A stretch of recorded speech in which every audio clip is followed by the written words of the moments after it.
చేరగట్టిన వాళ్ళని చంపిన వాడిని గుండెపోబట్టారు. దాని కలిసి దొంగ చంపిన మా వాళ్ళని చంపిన మీరు మనుషులకు పుట్టారా, దొంగలకు పుట్టారా? వెళ్ళండి.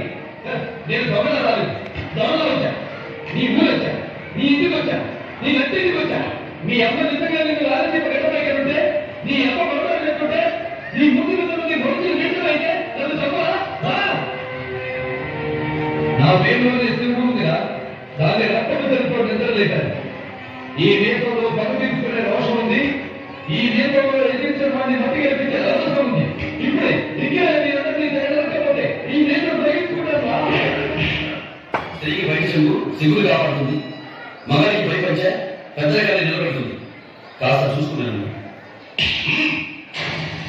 నా పేరు కుప్పుస్వామి నాయుడు, అప్పల నాయుడికి బావమరుదు. బావమరుదులు బావ బతుకోత, కానీ నా బావ బతికిలే. కనుక నేను నా బావని చంపిన వాడి చావు చూసేదాకా నిద్రపోను.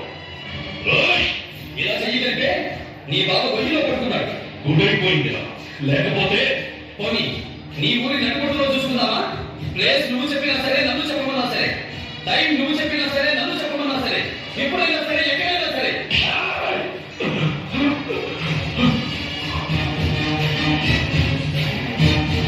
కత్తులతో కాదురా, కంటి చూపుతో చంపేస్తా. వెళ్ళి మీ ఇంట్లో కాదు, మా ఊళ్ళో మా లక్ష్మీ నరసింహస్వామి ఆలయంలో అరగంట ముందు వచ్చి పెళ్లి కూతురుని తీసుకెళ్తా. సంయుక్తని పుత్రులను తీసుకెళ్ళేట్టు దొంగతనంగా కాదు, దొంగతనంగా మహిళలతో నువ్వు, నీ కుటుంబం, నీ వంశం, నీ వర్గంలో వరదలు కట్టిన ప్రతి మగాడు ఆడుకోవడానికి ప్రయత్నించవచ్చు.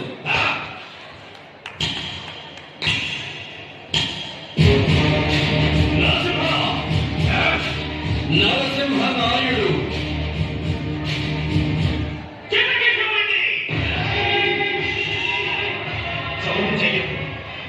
కంటకు పోసేస్తా. ఈ రాజ్యంలో ఏ కంటైనా సరే, పొద్దుటూరు, చిత్తూరు, కడప, కర్నూలు, ఏ కంటైనా సరే బల, నీ బలాన్ని, బంధుగణాన్ని మొత్తాన్ని తీసుకురా. ఒక్కడనే వస్తా, చెమట పట్టకుండా చంపేస్తా. వస్తావా? మళ్ళీ నువ్వు కానీ నీ కొడుకులు కానీ తప్పు చేస్తే తల తీసేస్తా, నరికేస్తా.